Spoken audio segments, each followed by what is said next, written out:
Eto na nga po guys, nagrarambulan na nga po. Oo, tama yung narinig ninyo.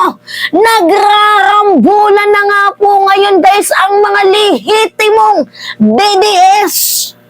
Tingnan nyo guys kung paano po sinunog ni Attorney Vic Rodriguez itong si Glenn Chong.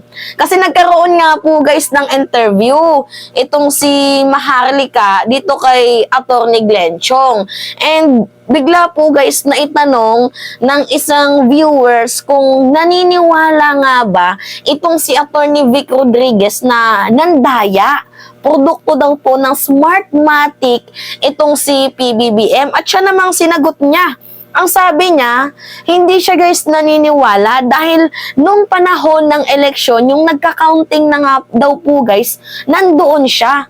Present siya, hindi siya natulog, halos nga daw po napuyat siya. Kasi nga po guys, binantayan niya, minanmanan niya, tiningnan niya yung naging resulta, magiging resulta ng halalan. At kitang-kita naman po guys na wala daw pong pandaraya. At ngayon, hinamon niya itong si Glenda, si Glenn Chong. So, hinamon niya na parehas naman tayong abogado, then present a facts. So, meaning to say guys, magpakita ka ng ebidensya mo, dalhin mo sa korte kung totoong nagdaya.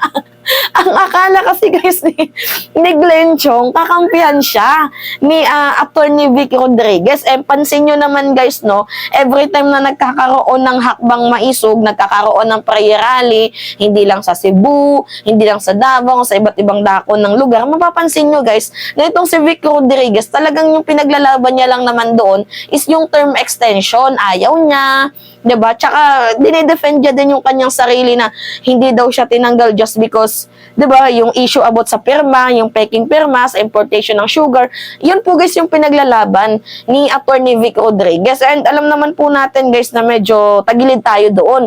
Siyempre, kwento niya yan, edi siya yung mabuti. Pero dito ako guys nag-agree sa punto na sinabi niya na hindi naman po totoong nangdaya, walang dayaan na nangyari nung panahon ng eleksyon. Kasi pares naman daw po silang, pares sila ng abogado, para silang abogado, edi present a facts, present an evidence na totoo ngang nandaya. Kasi yan po guys yung pinaglalaban ni Glenn Chong, diba? Well, eto nga yung sabi ni Glenn Chong nung nakaraang linggo, April 14. So sabi niya nga daw guys na hindi si Marcos ang legitimate na elected dahil sa improper meeting. Illegal meeting nila ni Liza Marcos, ang owner ng Smartmatic. Sino nagsabi? Si Liza Marcos. So hindi siya naniniwala guys, and produkto daw po, yan yung pinapaniwalaan nga ni Glenn Chong, na produkto nga daw po guys ng Smartmatic itong si PBBM. Ngayon, sa interview ni Vic Rodriguez kay Maharlika, although madami silang ginawang paninira doon, pero sa pinaka-last na video, actually, papakita ko sa inyo ngayon guys, tinanong na isang netizen kung totoong naniniwala po ba kayo na sa sinasabi ni Glenn Chong na nandaya daw po at produkto ng Smartmatic, itong si PBBM, at walang pakundanga, sinagot niya yon with the facts din. Ang sabi niya, wala namang ebidensya kasi nandoon ako. Kasama akong manood, napuyat pa nga ako. So, kung meron ng ebidensya, edi ipakita niya. Total, pares naman po kaming abogado. Yan po guys yung kanyang paghahamon. Akala kasi ni Glenn Chong, kakampihan siya ni Vic Rodriguez. Etong jutang gini ng baklang to, shinare niya pa naman yung live ni ni Maharlika sa kanyang Facebook page. Tapos at the end, hindi pala siya kinampihan. And alam ko na after nitong interview na to, magkakaroon yan sila guys ng lapses. Anyway, panoodan natin yung video. Pakinggan nyo Vic, panguling katanungan na lamang mula sa kay Merlin Money. Attorney Vic, naniniwala ka ba sa sinabi ni Attorney Glenn Chong na tumulong ang Smartmatic sa pagkapanalo kay Marcos Jr.? Kasi nagkausap na kami ni Attorney Glenn dyan. Sabi ko, in all honesty, I have to be brutally frank about this, and with you, Maharlika, hindi ko pwedeng sabihin produkto si President Marcos ng Smartmatic. Dahil kaya ako nakita ko, Glenn, pinaghirapan ko eh. Hindi ako natutulog na eh. Rinig nyo? hindi nga ako natutulog eh. 'Di ba? Hindi niya masasabi ng produkto ng Smartmatic kasi nandoon siya. Kita niya yon. And sinabi din naman ni First Lady Liza na itong si Glenn Chong nandoon din nung nagka-counting. So paano nasabing nandaya, 'di ba? Anyway, pakinggan pa natin. Talagang pinaghirapan ko yan. Lahat ng nalalaman kong pwedeng i-apply dito sa kampanya ng 2020 po, ibinuhos ko. Now, if you have proof, then present it and pareho naman tayo bugado. Titignan ko rin at kung kapanipaniwala, baka pag-isipan ko. Nakita nyo? Pares naman tayong abogado. Then present it. Glenn Chong, Glenda.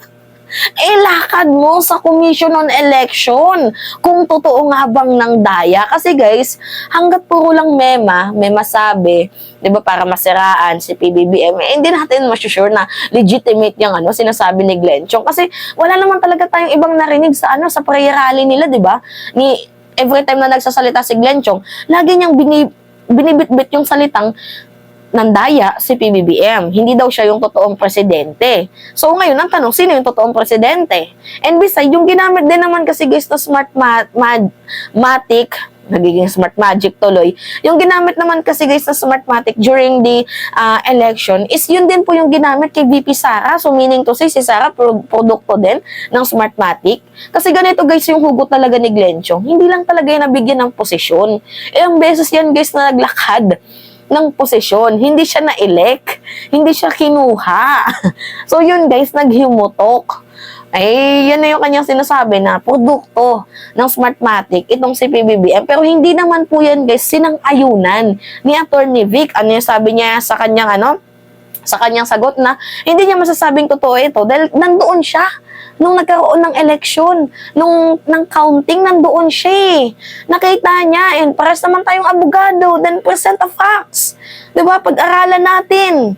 Actually daw, napag-usapan na nga daw po nila yun. Yan yung sabi ni Attorney Vic Rodriguez. Natatawa lang talaga ako kasi si Glenn yung nagmumukhang tanga dito. Kita mo, nilaglag ka ni Vic Rodriguez. Sakit sa bangs, no? Anyway, pakinggan pa natin. Pero sasabihin mong produkto siya ng Smartmatic ako hindi. Yan, hanggang ngayon, titindihan ko. Nanalo si Bongbong as president. Fair and square. Yung sinasabi niya, late yan, sinasabi niya, baka dinagdagan. Hindi ko kaya sagutin yun.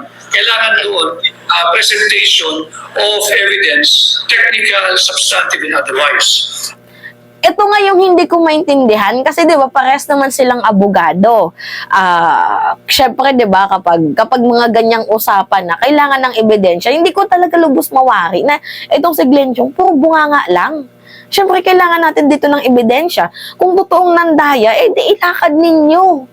'Di ba? Ano yung ginawa ni PBBM nung nagkaroon sila ng ni Lenny nung 2016? 'Di ba? Sabi daw dinaya itong si PBBM. Ano yung ginawa niya? Dinaan niya sa legal process. Nakatatlong ulit. 'Di ba? Ganun dapat. Glenn Chong. Yung dinadaan sa legal process hindi yung puro lang ngawa, puro lang bunganga. Kaloka.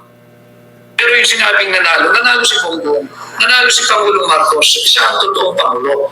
Pero kung dinagdagan yung boto niya, wala pa akong conclusion ngayon dyan. Until and unless I see proof that could establish na nadagdagan o dinagdagan yung boto niya, maaari ako maniwala. Yung final count, yung final count. Pero kung siya nanalo, ako kahit nga isang boto lang ipinanalo namin I'll take it, panalo yun Diba? Rinig nyo? Kawawa naman si Glenn Chong.